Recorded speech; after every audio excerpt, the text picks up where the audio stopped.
Bienvenidos al estudio de la Palabra de Dios en esta oportunidad a todos nuestros hermanos y hermanas en la fe de Cristo Jesús. Vamos a continuar estudiando esta serie de estudios del plan de salvación en base a la justificación por la fe en Cristo Jesús. Estamos en el estudio número 259 de esta serie. El objetivo de nuestro estudio es llegar a comprender cómo el ser humano pecador puede empezar la carrera cristiana en una vida nueva, en una vida que es la justicia de Cristo, la vida de Cristo, lo cual se inicia con la conversión, la entrega total y completa de lo que somos y lo que tenemos. Jesús claramente dijo en su palabra, en San Mateo 11, 28 al 30, «Venid a mí todos los que estáis trabajados y cargados, yo os haré descansar». El Señor pide de que nosotros llevemos nuestras cargas. El ser humano tiene dos cargas muy grandes que lleva. La mayor carga que el ser humano tiene es la carga del pecado. El pecado hemos visto que tiene su origen, tiene su raíz, la fuente está en el corazón. Un corazón egoísta, un corazón que siempre al ser humano por naturaleza nos lleva a buscar nuestros intereses. Siempre le gustan las cosas de este mundo, porque ese corazón egoísta ha sido dispuesto por el enemigo de Dios, por Satanás, cuando el hombre cayó. Por eso, la humanidad, todos cargamos esa mayor carga. Ese corazón es el que nos lleva a una vida de pecado, a una vida de indiferencia, a una vida de alejamiento de Dios, a una vida en la cual no podemos nosotros aprender correctamente a hacer el bien, ni hablar bien, ni pensar bien. Siempre tendemos al pecado. Ahí está la mayor carga. La humanidad entera lucha contra este problema del ego, del yo, como lo llaman los estudiosos de este mundo. El mundo no puede cambiar, a pesar que se ha llenado de leyes, hay educación, aún educación moderna, psicología y muchas otras cosas más. No se puede solucionar. Es el corazón malo, la mente mala, egoísta, que lleva a toda clase de males. El hombre se está destruyendo unos a otros y está destruyendo este mundo de tal manera que ya no hay forma de vida. Hay una violencia continua y creciente que nada puede detenerlo. ¿Dónde está su origen de todo ese mal? Está en el corazón egoísta, la mayor carga. El hombre no puede cargar, no puede manejar, no puede educarlo y no puede solucionar. Pero Jesús dice, venid a mí todos los trabajados y cargados, yo os haré descansar. Cristo quiere que le entreguemos nuestro corazón, nuestra vida, la mayor carga, para ya no responsabilizarnos nosotros, para ya no tener nuestra personalidad, para ya no tener nuestro carácter, para ya no hacer nuestra voluntad.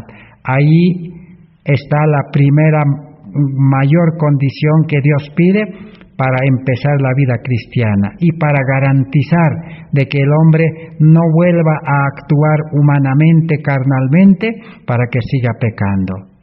Y a cambio de ello, Dios ha dispuesto una vida nueva, una vida nacido del Espíritu, con un corazón nuevo, con una mente nueva, con la ley de amor en el corazón, ya no con el egoísmo, sino con el amor.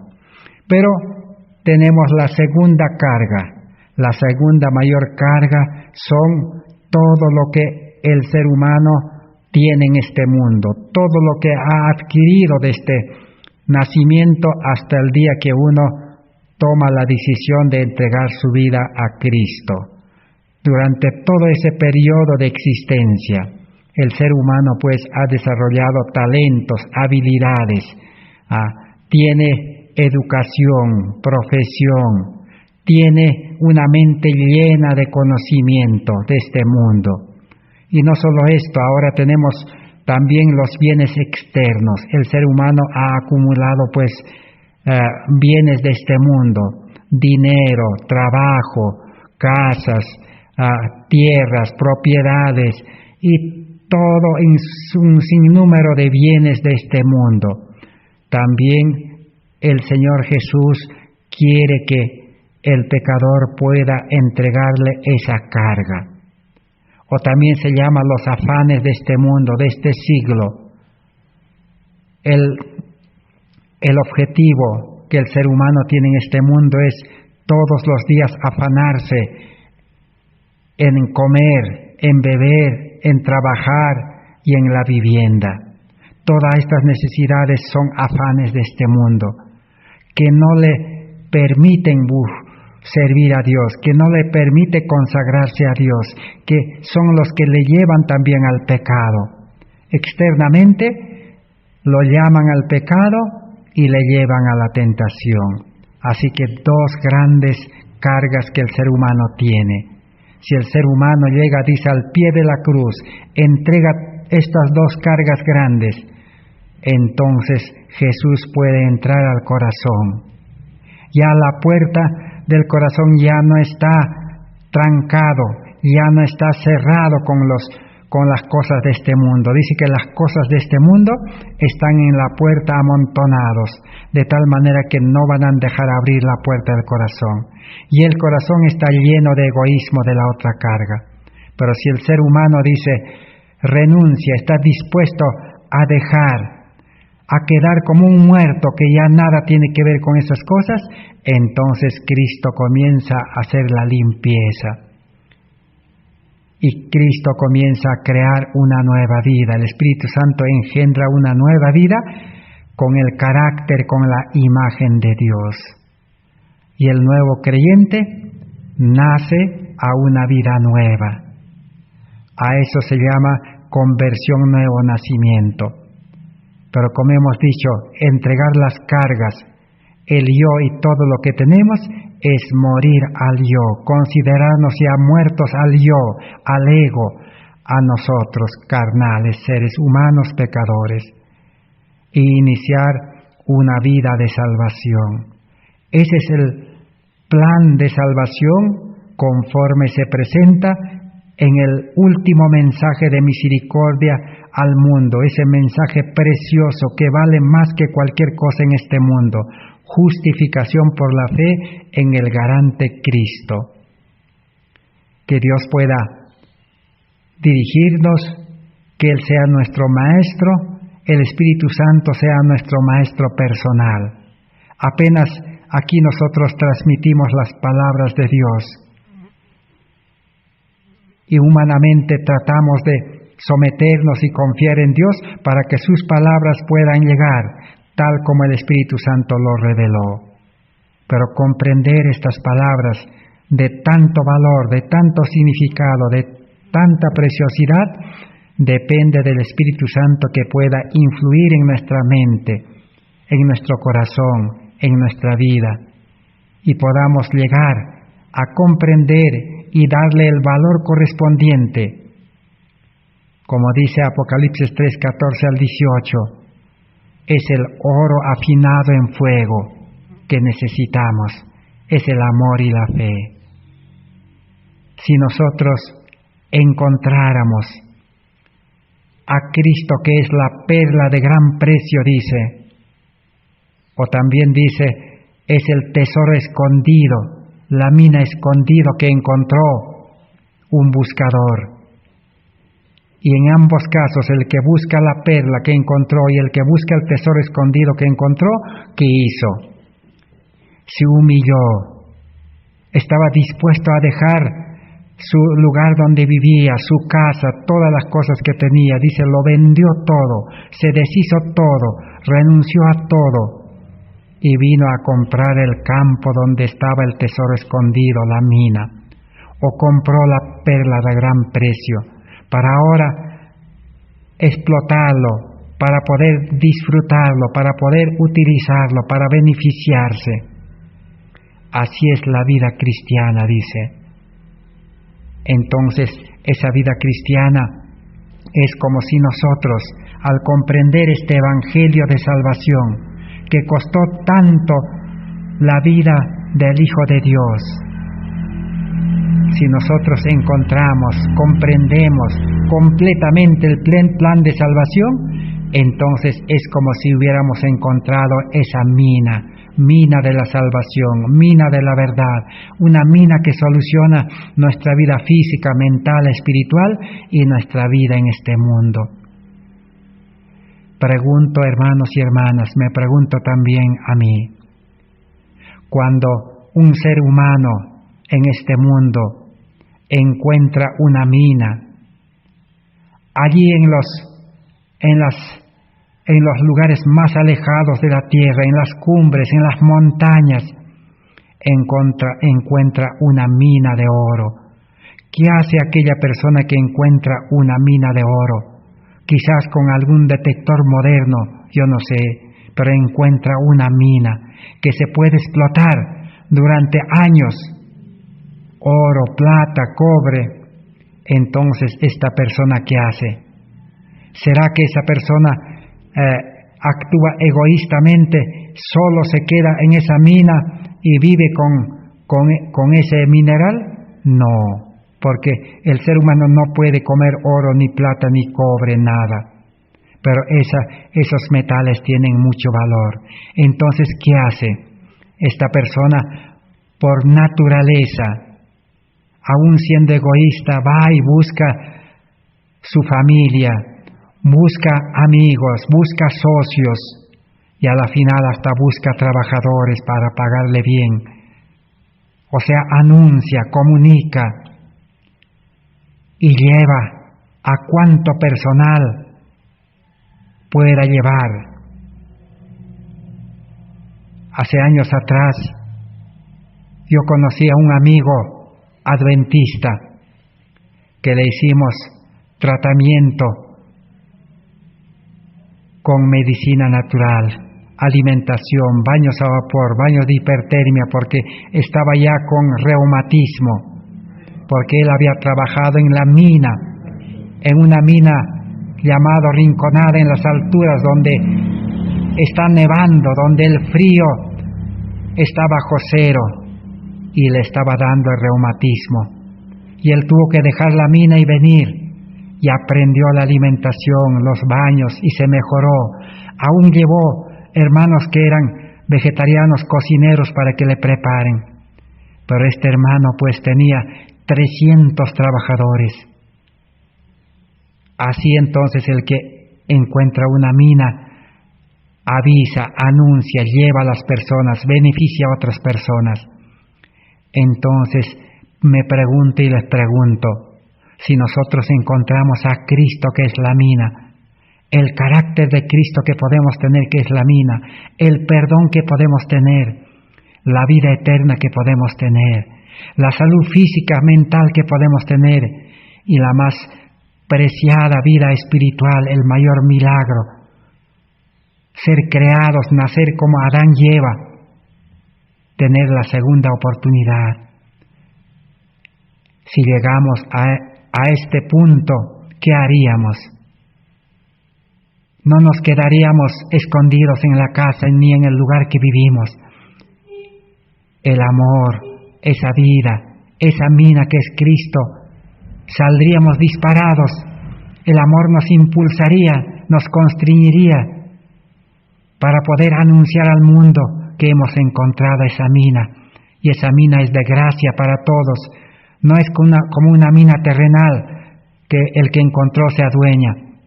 Pero también el creyente verdadero debemos adueñarnos de Cristo. Pero debemos llevar al mundo a los que también desean. Iluminar el mundo como el sol. Cuando el sol ilumina el mundo, ¿alguien puede tapar con un dedo el sol? No puede. Así es el cristiano convertido, así es el cristiano que encontró este mensaje de la justificación por la fe. O el profeta Oseas dice, es como un manantial. Jesús también dijo a la mujer samaritana, la salvación es como un manantial, le dijo.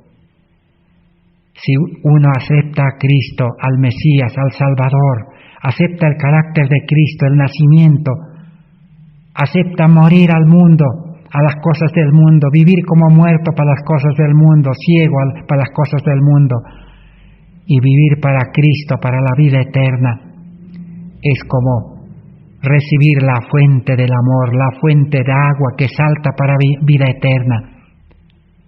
Y la Biblia dice que el cristiano que tiene la fuente de vida, que es Cristo, de amor, esa agua que salta para vida eterna, dice que nada puede detenerlo, inundará el mundo, dice, como las aguas cubren la mar.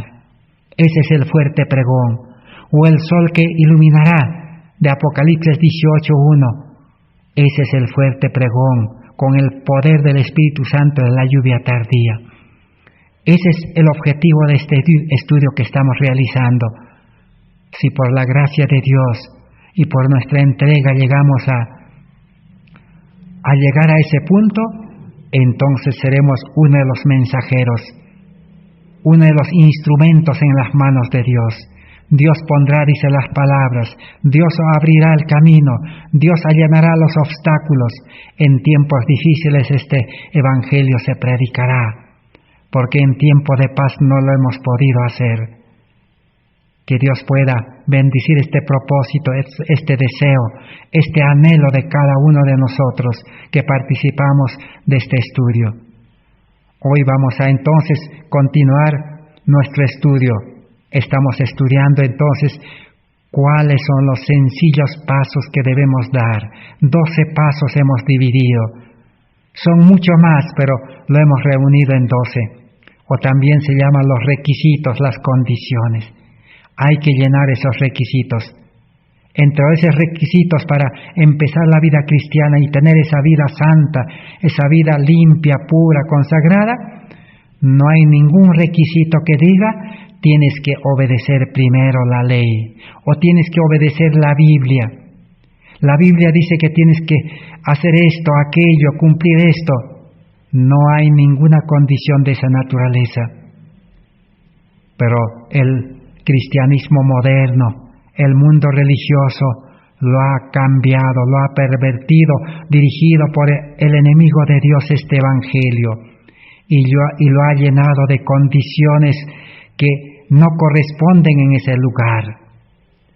Porque la obediencia, el cumplimiento, el trabajar, el predicar, está después de la conversión del nuevo nacimiento. Solamente un hijo de Dios, un santo varón de Dios, un puro, un limpio, un consagrado, uno que no peca porque tiene un nuevo corazón de amor, tiene el Espíritu Santo. Solo los santos, dice, pueden guardar, cumplir y enseñar y predicar y llevar este evangelio de salvación. Allí está su lugar, pero Satanás lo ha hecho cambiar el lugar. A los creyentes que aún no han nacido a vida nueva, no han muerto al yo, les imponen cargas, órdenes, mandatos, les ponen yugos humanos y le hacen difícil la salvación, porque el hombre pecador, carnal, con mente carnal, no puede cumplir a cabalidad, no puede estar conforme con su obediencia, con sus obras, no puede, porque su corazón no ha cambiado. Ese creyente, por más que sea teólogo, pastor, misionero, evangelista, gran predicador, pero su corazón es de ira todavía.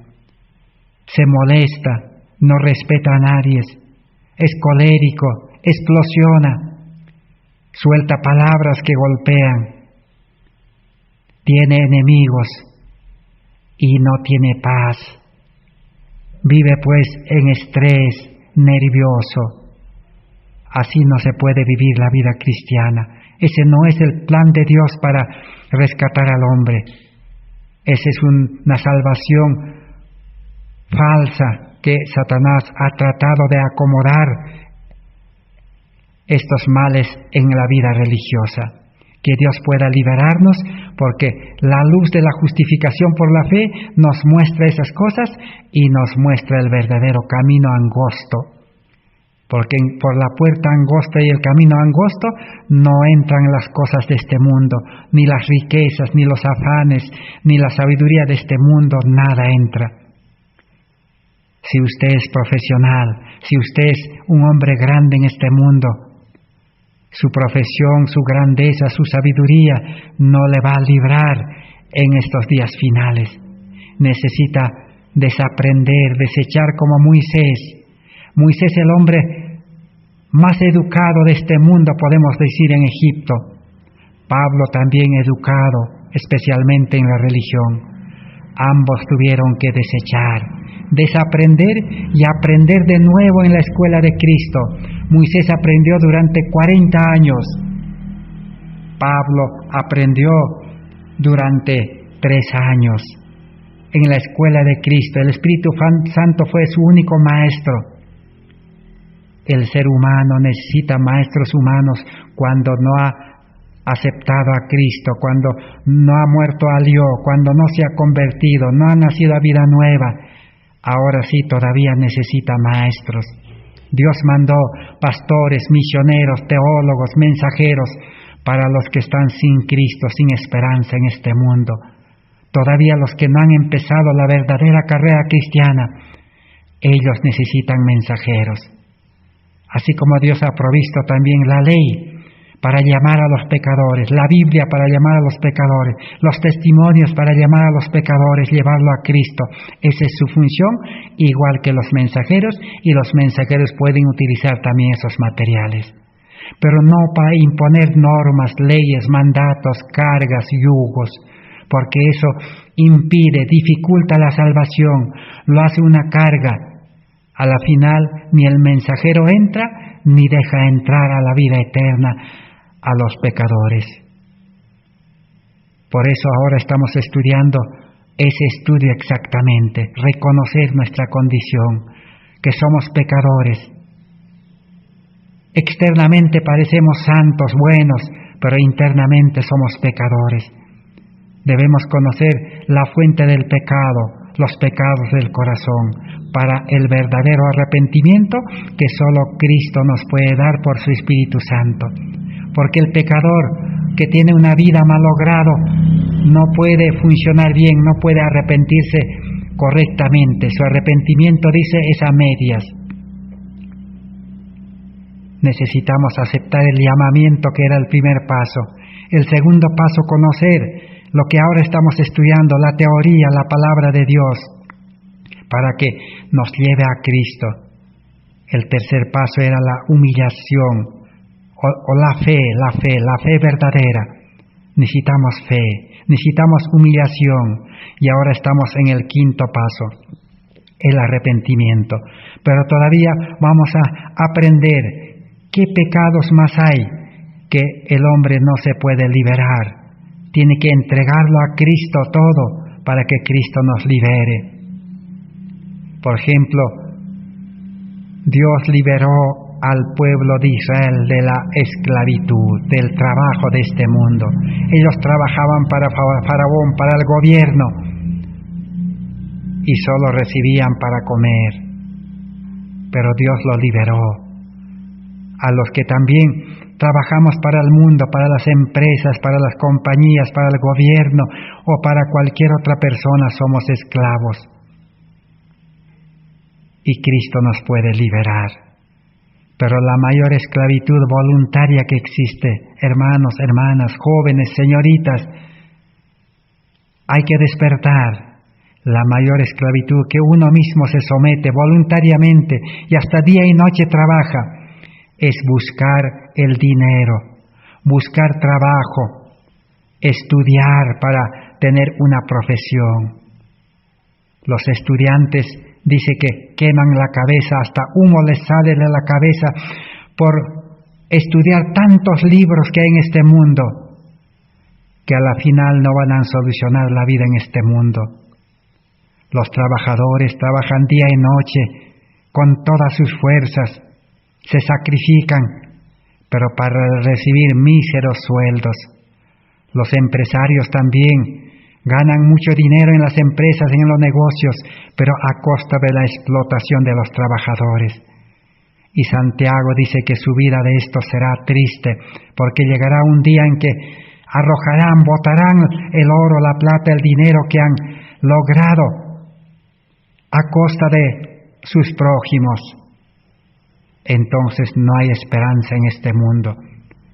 Pero uno mismo se esclaviza para ganar dinero. Voluntariamente dice, voy a trabajar esta noche porque quiero ganar dinero. Voy a trabajar hasta 10 de la noche, hasta medianoche. La ciencia inventó la luz, dice, hay que aprovechar. Y lo convierten la noche en día y el día en la noche. Ese es el pecado del dinero. La Biblia lo llama mamón. Lutero explicó esto más claro que el agua de cristal, más claro que la luz del día. En el estudio anterior hemos leído su mensaje.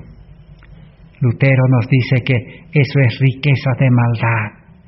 Pero esas riquezas de maldad, si entregamos a Cristo, podemos ser administradores, hijos de Dios, santos, y administrar para salvar almas.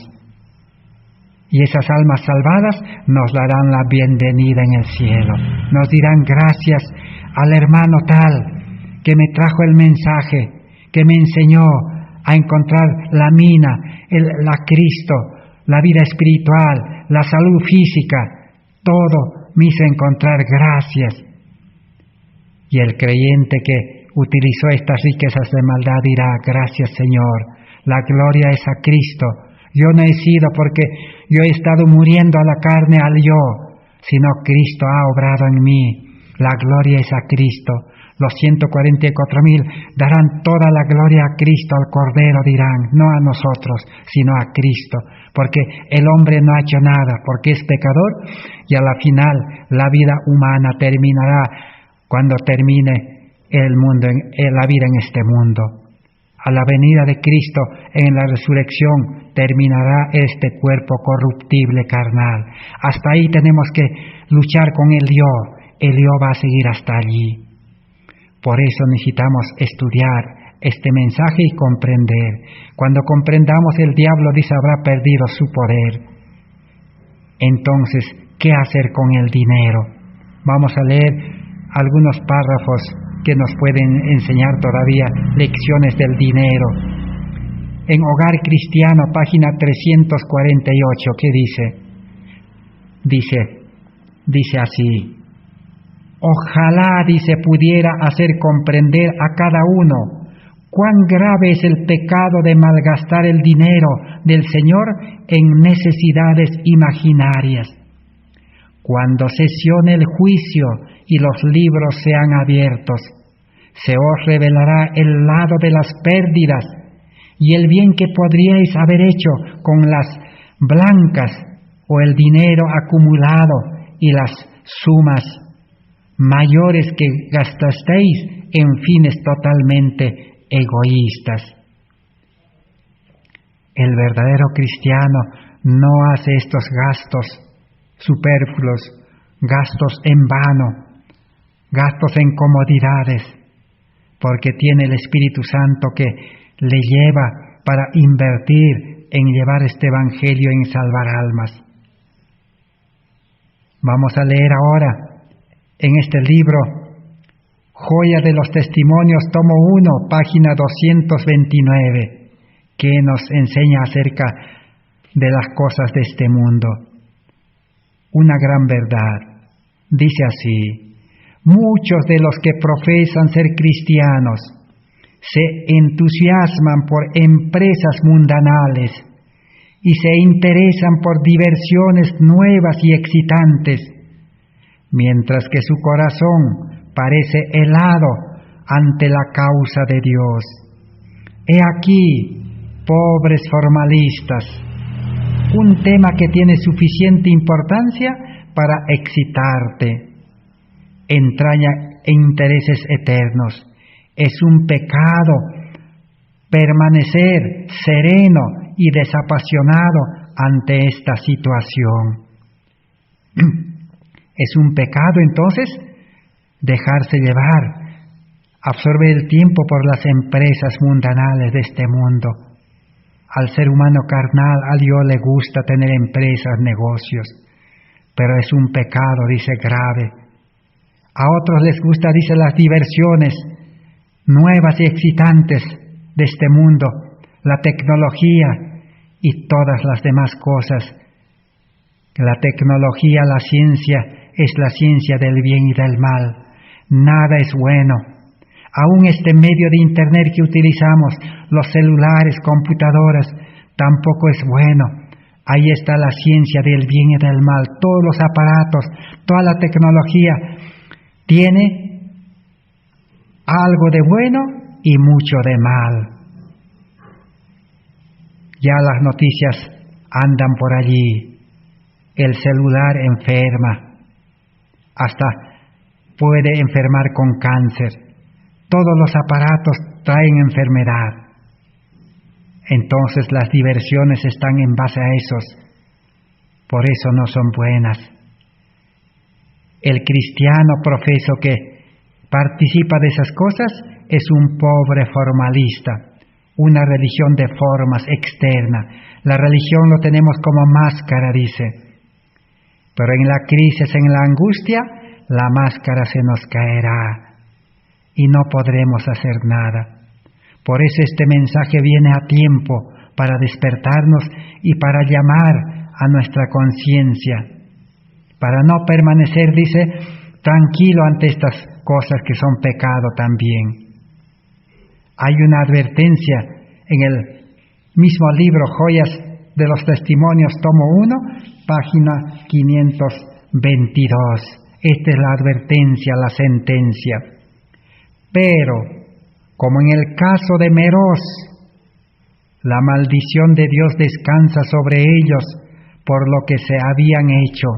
Habían amado el trabajo que les producía el mayor provecho en esta vida, y frente a sus nombres, en el libro mayor dedicado a las buenas obras, había un lamentable espacio en blanco. ¿Por qué hoy no trabajamos en la viña del Señor? ¿Por qué no estamos dispuestos y decimos, Señor, estoy dispuesto a trabajar? Te entrego mi vida, mi tiempo, mi dinero, todas mis cosas, mis talentos, Señor, dame trabajo, me entrego. Pero si es de todo corazón, el Señor sabe. El Señor nos desprenderá del mundo de esas cosas y nos dará trabajo. ¿Qué indica eso? Eso indica que hemos entrado a la viña del Señor. Hemos entrado al negocio de Cristo. Hemos entrado a pescar hombres. Entonces no somos Meroz. Meroz era pues en aquel tiempo de Israel, aquellos que no vinieron a ayudar a la batalla, se quedaron. Entonces hoy también muchos, dice, se quedan sin trabajar para Cristo. ¿Y por qué se quedan? La pregunta.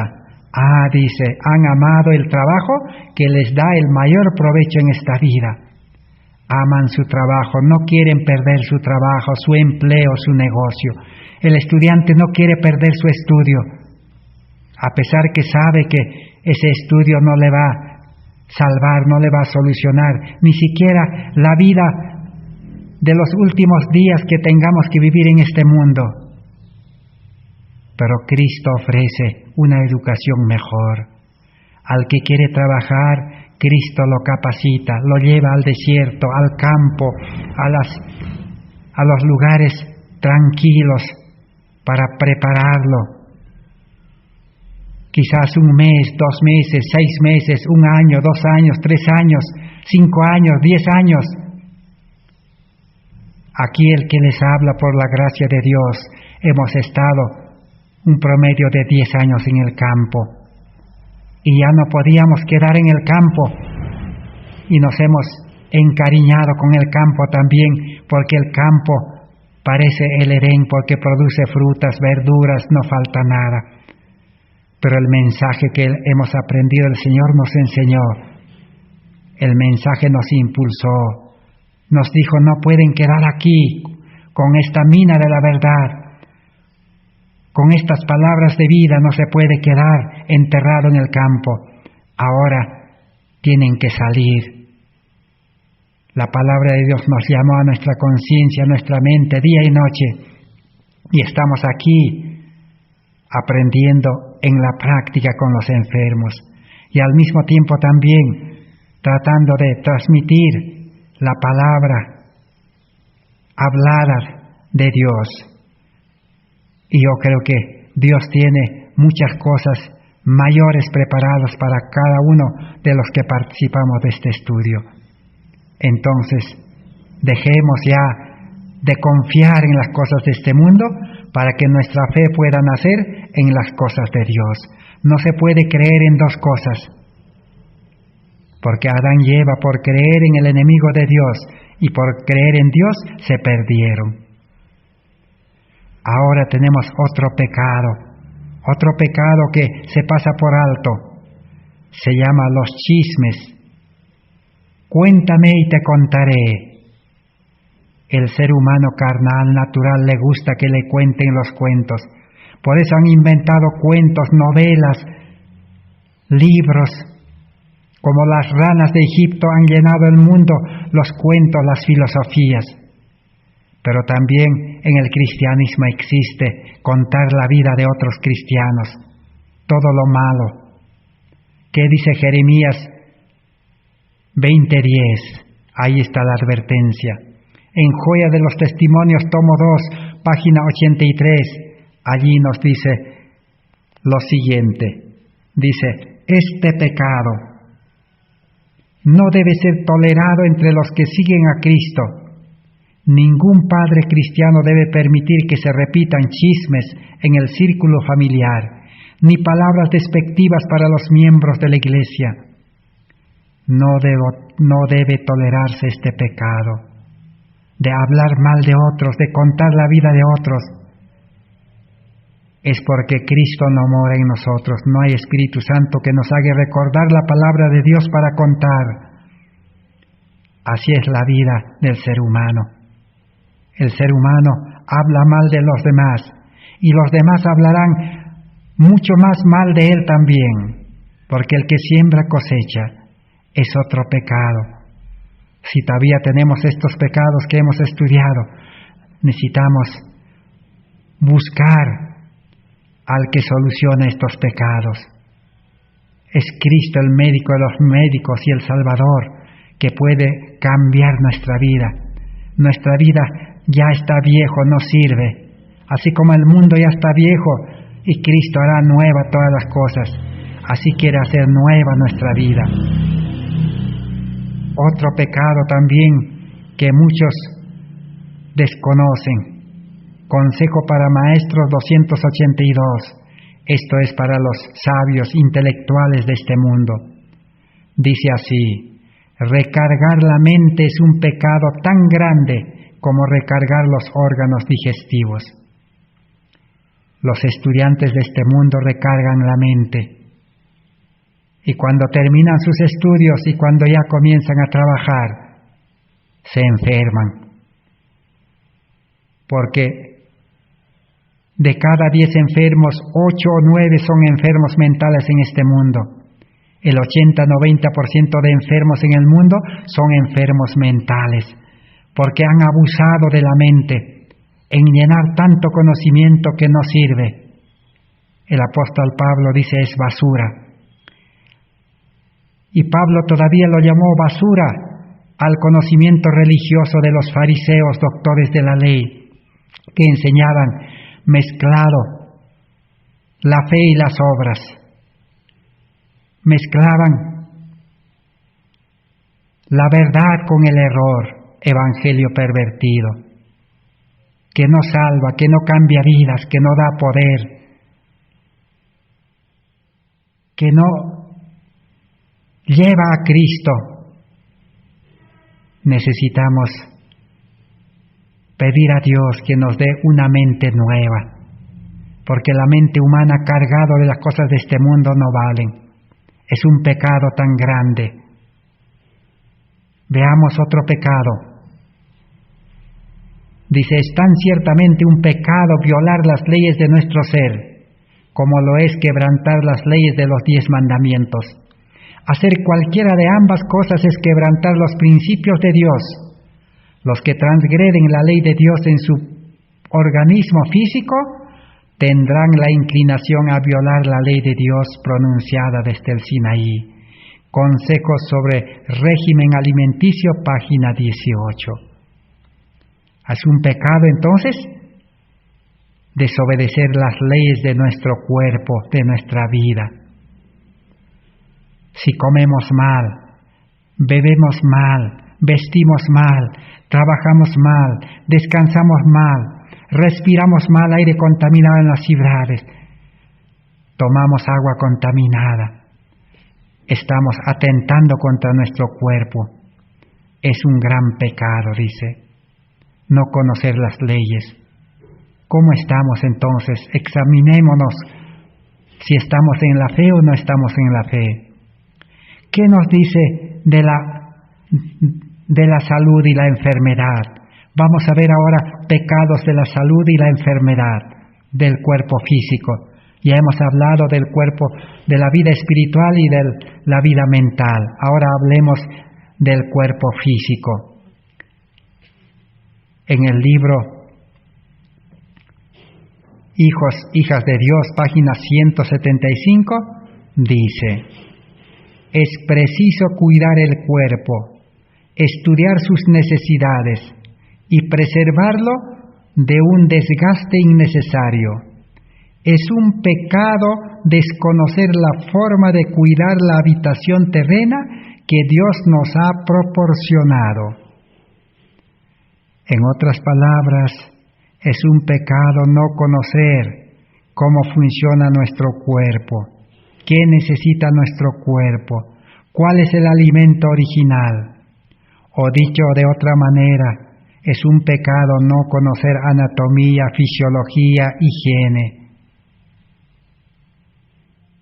¡Qué pecado tremendo el ser humano tiene!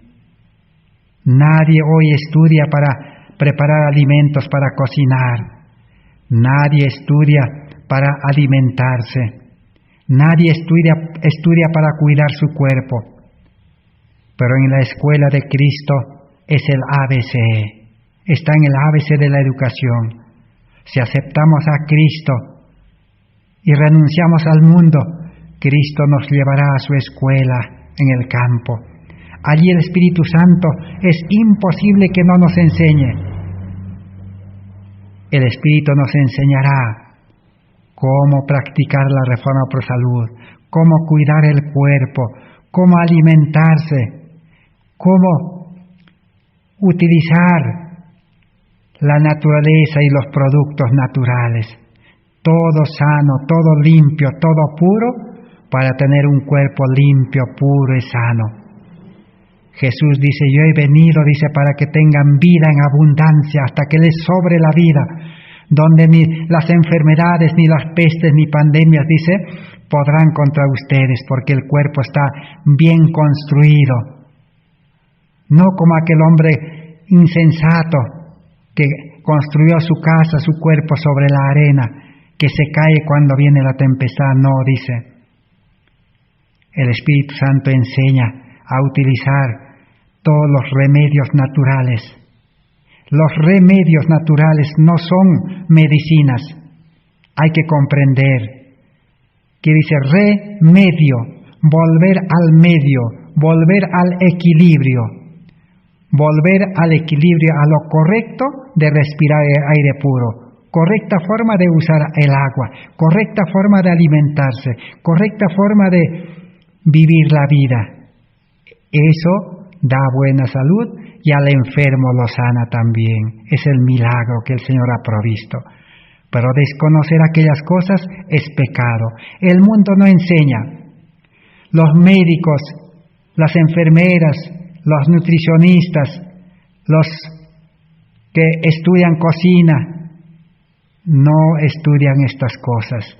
Estudian la ciencia para enfermarse y morir y vivir enfermo. Esto ya lo hemos comprobado en esta pandemia y ahora comprobaremos mucho más. Pero la sencilla forma de vida natural ha librado a muchos enfermos. Muchos hemos escuchado en esta pandemia, muchos que han adquirido esa fiebre, esa gripe del COVID-19, dicen ellos. Hay personas que han gastado mucho dinero en oxígeno, porque el oxígeno de la ciudad está contaminado. Y también el cuerpo ya no está en condiciones de transportar ese oxígeno. Entonces han comprado oxígeno en depósitos de oxígeno. ¿Y cuánto han gastado? Algunos han gastado 10.000 soles, los muy pocos, otros 20.000, otros 30.000, 50.000. Un médico contó que gastó 80.000 en oxígeno y otras atenciones en la clínica, y otros gastaron mucho más. Y muchos se han salvado con ese oxígeno, pero otros también han muerto gastando también igual que en oxígeno. Pero el remedio del aire puro es sencillo, no cuesta nada. La Biblia es claro al hablar de esto. La cuarentena es al campo a los enfermos.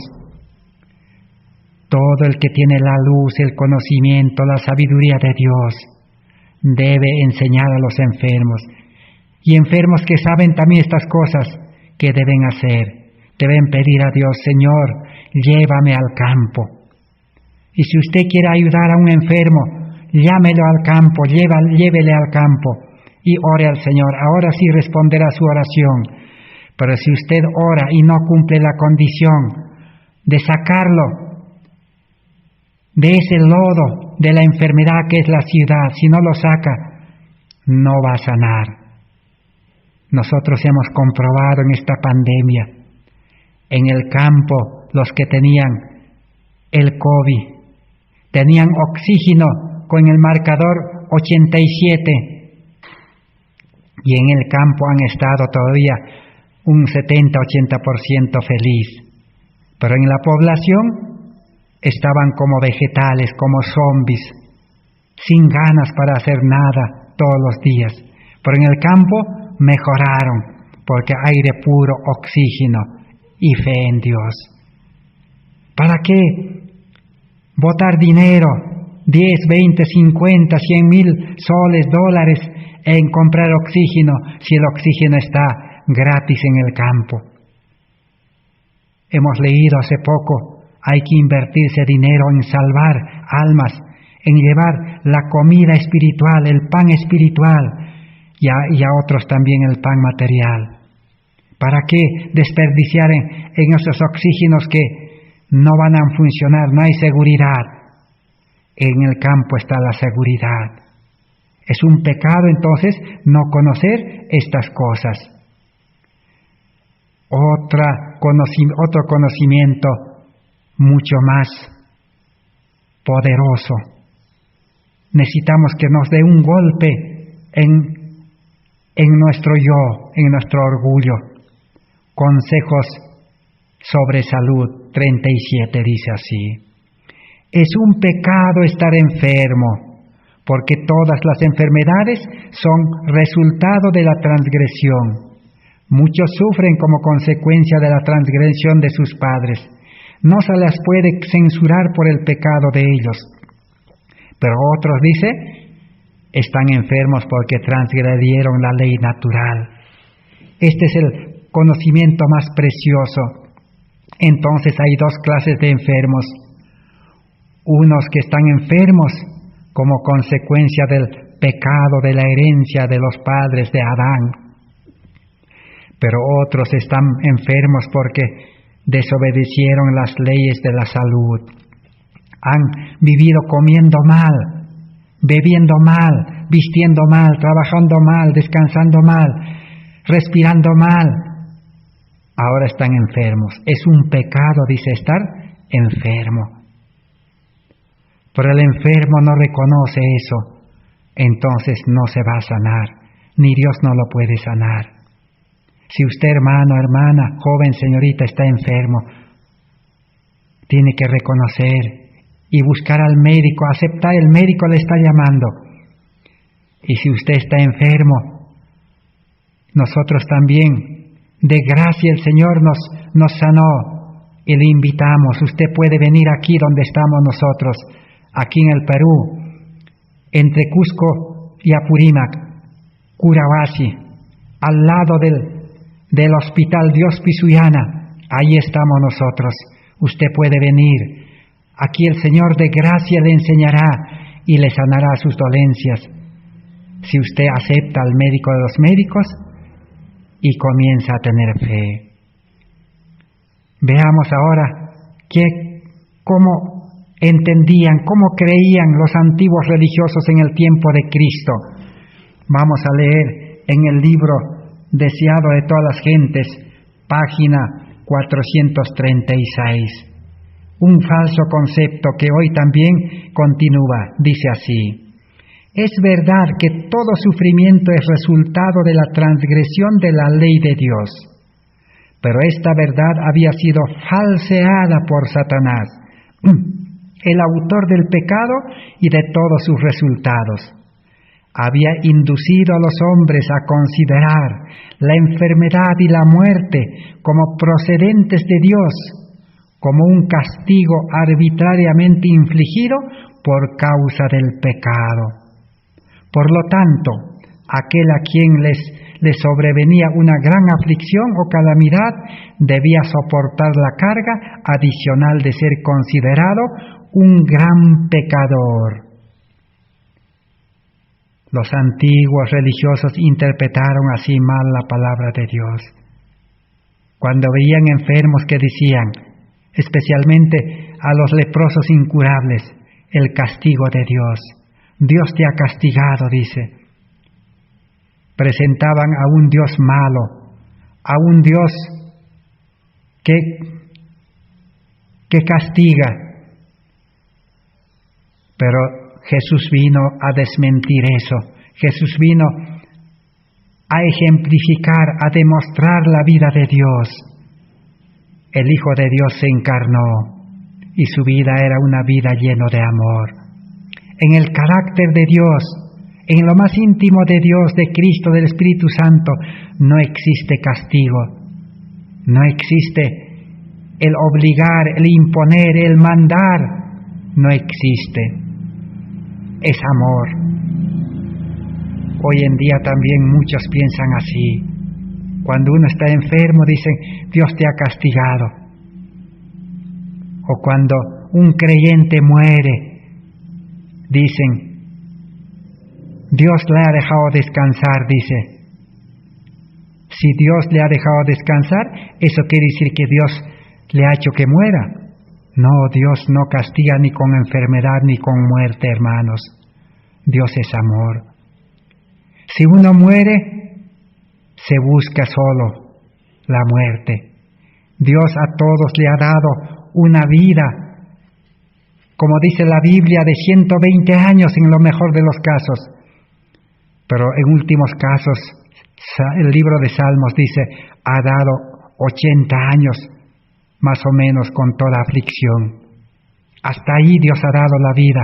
Dios no puede matar antes de ese tiempo, a no ser la muerte de los bienaventurados, que es diferente. Los mártires, los que han sufrido por haber llevado este evangelio, como Esteban murió porque cumplió su cometido de predicar el evangelio, y Saulo y muchos otros se convirtieron por su predicación. Ya debía descansar porque había trabajado. Solo Dios hace descansar a los que trabajan. A los mártires, porque ellos, a costa de sus vidas, llevaron el evangelio. Entonces, nosotros necesitamos comprender que la enfermedad, entonces, uno mismo se la busca. Pero hay otros también que no buscaron, que por herencia también tienen. Bien, ya sabemos esto, ahora sigamos. Conducción del niño 369. Otro pecado de la salud. La obediencia a las leyes de la salud debiera ser motivo de intenso estudio, pues es pecado la ignorancia voluntaria de este tema. Cada uno debiera sentir su obligación personal de poner en práctica las leyes del vivir saludable. Si nosotros no estudiamos, dice, las leyes de la salud, ignorancia voluntaria de este tema es un pecado grave. Necesitamos arrepentimiento. ¿Qué más? Conducción del niño 370. La excesiva complacencia en el comer, beber, dormir o ver es pecado. La armonía y saludable acción de todas las facultades del cuerpo y de la mente da como resultado la felicidad. Ahí está para escoger, la felicidad o la desdicha, la tristeza o la muerte. ¿Cuál escogemos? Si en exceso complacemos, comemos en exceso, bebemos en exceso, dormimos en exceso o miramos en exceso, es pecado. Las consecuencias, infelicidad, enfermedad, dolor, muerte.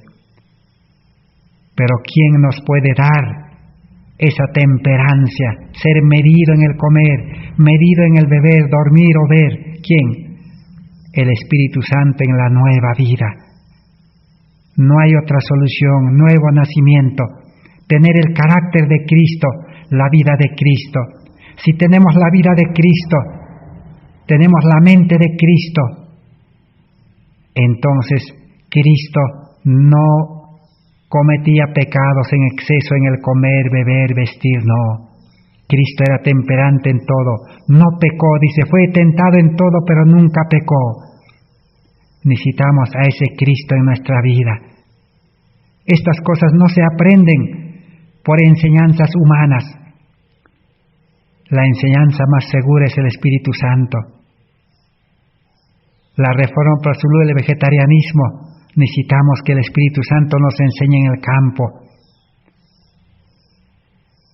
Pero los que hemos aprendido el vegetarianismo en el mundo, vegetarianismo oriental, mundano, todos o la mayoría diezman, caen, se derrumban, se enferman y mueren muchas veces con cáncer. Porque no es la verdadera reforma por salud, no es el verdadero vegetarianismo, sino es mundano. Satanás es tan astuto que ha preparado un vegetarianismo del mundo que se ha introducido a la iglesia, que es solo dejar de comer carne y el resto, a como venga, conforme uno pueda, las costumbres, sigue comiendo todo, menos la carne. Entonces, ese es el mayor engaño, también es pecado eso. Conducción del niño 374. El pecado de comer con intemperancia, comer demasiado frecuentemente. Alimentos, dice, indigestos, malsanos, destruye la acción saludable de los órganos digestivos, afecta el cerebro, pervierte el juicio, impidiendo el pensar y actuar en forma racional, tranquila y saludable. La intemperancia, comer a deshoras, comer todo el día, como los animales irracionales, así están educándose los niños jóvenes, comen todo el día, intemperante, demasiado, frecuentemente dice, y comer alimentos indigestos, malsanos, todo alimento que no va a digerir, que es malsano. ¿Qué quiere decir malsano? Que es un alimento malo y no está sano, está contaminado, está con pesticidas, venenos, insecticidas y toda clase de contaminación. Tanto las frutas, las verduras, cereales, eso es pecado, dice. Más adelante entenderemos mucho más. Consejo para la Iglesia 238. Llevar a los excesos lo legítimo constituye un grave pecado. Todo exceso hace daño de lo bueno. Ahora tenemos otro pecado. Consejos sobre régimen alimenticio. Página 21 dice: la riqueza, el saber y el honor se adquieren a un precio elevado cuando se obtienen a costa de la pérdida del vigor de la salud. Pero ninguna de estas cosas puede asegurar la felicidad. Si la salud llega a faltar, abusar la salud que Dios nos ha dado es un terrible pecado. Tales abusos nos debilitan para la vida y nos hacen perdedores, cualquiera sea el grado de educación que alcancemos por este medio. Las riquezas, el saber, el honor que se adquieren a un precio elevado, sacrificando la salud, no respetando las leyes de la salud. El que trabaja, pues, acumula riqueza, pero a costa de su salud. Llegaron a acumular, a amontonar mucho bienes, mucho dinero, pero enfermos con cáncer. Otros estudiaron, son sabios, profesionales, ingenieros, abogados, médicos, pero enfermos. Otros también ocupan cargos, tienen honores, tienen una condición elevada, pero abusaron de la salud. Es un terrible pecado. Ahora vamos a leer en Consejos sobre el régimen alimenticio, página 290 y 295. Con esto terminamos. Es un pecado poner alimento pobremente preparado sobre la mesa, porque el comer concierne al bienestar de todo el organismo. El Señor desea que su pueblo aprecie la necesidad de cocinar los alimentos de tal manera que no agríen el estómago y en consecuencia agríen el temperamento. Recordemos que hay religión en la práctica del buen pan. Otro de los pecados es no saber preparar los alimentos. Una cocina que enferma. Aún hasta hay libros que existen de esto. Hay un libro llamado La cocina del diablo. El diablo se metió en la cocina, allí está. En la cocina vegetariana. Necesitamos estudiar la salvación, cómo salvarnos de eso. La única forma de salvación es por la regeneración, el nuevo nacimiento, resurrección a vida espiritual, con el carácter de Cristo, con el Espíritu Santo, con la mente de Cristo, sabiduría divina. Y Jesús dice: amado, yo deseo que tengas buena salud. En el corazón que reina Cristo tendrá buena salud. Difícil que uno que vive la vida cristiana verdadera esté enfermo. Y si el Señor permite que fuera probado con alguna enfermedad, Dios lo sana, así como a Job. Job fue probado y fue sanado por Dios. Pero si no es probado, si uno buscó la enfermedad, Dios no puede hacer nada, porque Dios lo sana y va a volver a transgredir las leyes naturales. Que Dios nos bendiga por esta palabra tan sabias y tan salvadoras que hemos recibido en esta oportunidad. Gracias por vuestra atención. Será hasta el próximo estudio, que continuaremos. Amén.